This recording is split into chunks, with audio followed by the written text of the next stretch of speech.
Welcome to Beyond Fairway, golf for blind and low vision.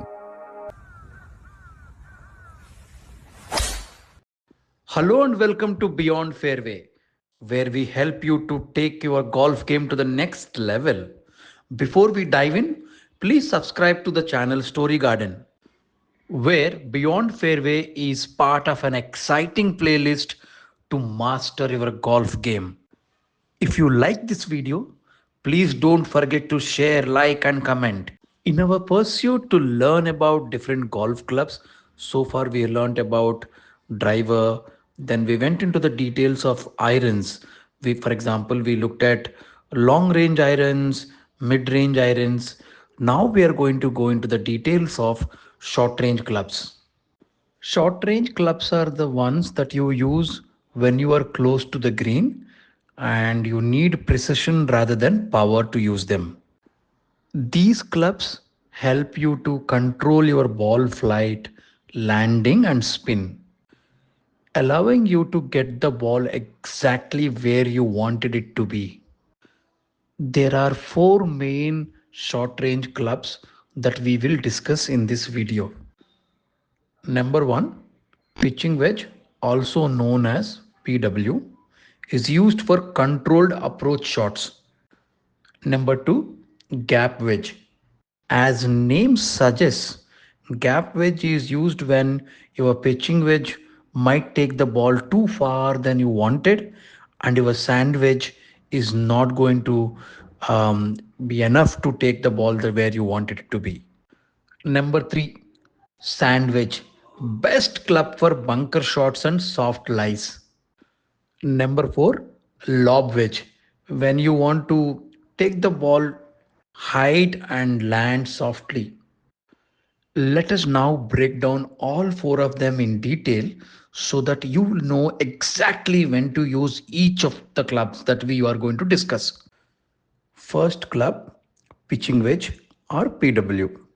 This club has the loft of 44 degrees to 48 degrees, meaning the club face is slightly angled upwards so that it can take the ball in the air. With the full swing, you can actually hit using pitching wedge between to 80 yards to 120 yards based on your swing speed. When should you use pitching wedge? Pitching wedge generally is used to, for your approach shot to take the ball near the hole, where you want the ball to land softly and not roll much. That is where you use this club. I personally also use it for chip shots. What is the chip shot? Chip shot is where ball rolls more on the ground and travels less in the air.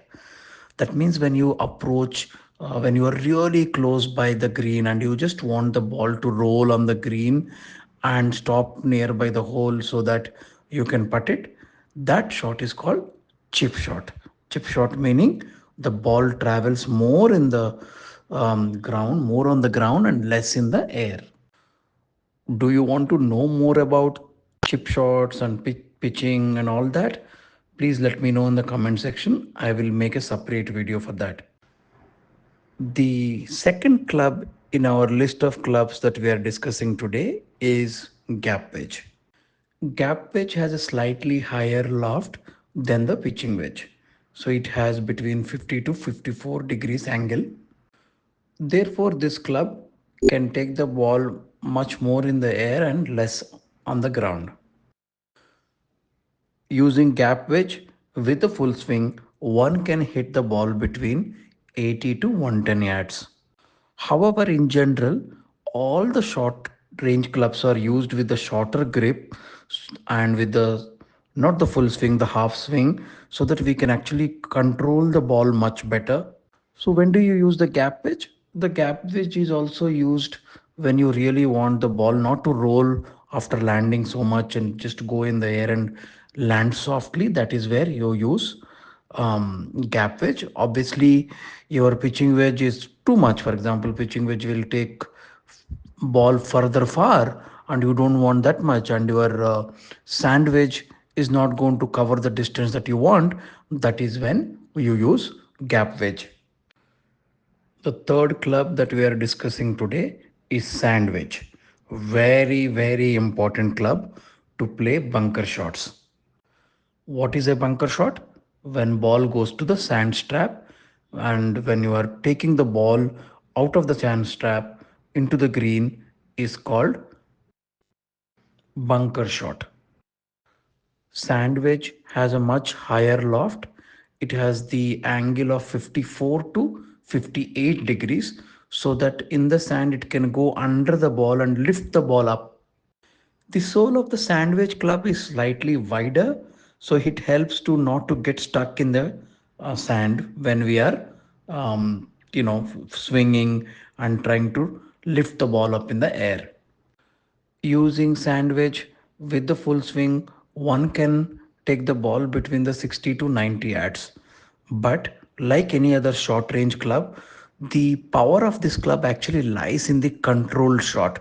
So none of these short range clubs are really used to hit the ball far, rather to hit precisely and with control to the smaller distances. One very important tip when you are using sandwich, when you are in the sand and when you are using the sandwich to lift the ball up, don't hit the ball directly. Hit just behind the ball into the sand so that the loft of the club will help you to lift the ball up in the air from the sand. Finally, the fourth club, the lob wedge, most lofted club in your bag. This has the loft angle between 58 degrees to 64 degrees so that it will really take the ball very high and help the ball to land softly and not roll much after that. So when do you really use lob wedge? Lob wedge you use when you really want the ball to go up in the air and land softly and not travel, roll much on the green after that. For example, when you want to avoid an obstacle, imagine if your ball is very close to the sand strap and you don't want the ball in go into the sand strap and you just want it to go over the sand strap and land softly and not roll much after that is when you use lob wedge. Using lob wedge with the full swing, one can actually cover the distance between 40 to 70 yards. However, again, the power of this club also lies in the control shot for covering the smaller distances with much more precision. That means in all these four clubs, generally, we don't use them for full swing. We use these clubs to, swing or do the half swing and control the shot much better. That's your complete guide for short range clubs. What are you waiting for? Hit the range and practice each of these clubs. Let me know which club is your favorite. I would love to hear from you. Please use the comment section and let's make this channel vibrant. Before I sign off, I request you to like this video if you find this video useful, share it with your friends and golf enthusiasts, and also don't forget to subscribe to the channel Story Garden. See you in the next episode. Take care. Bye.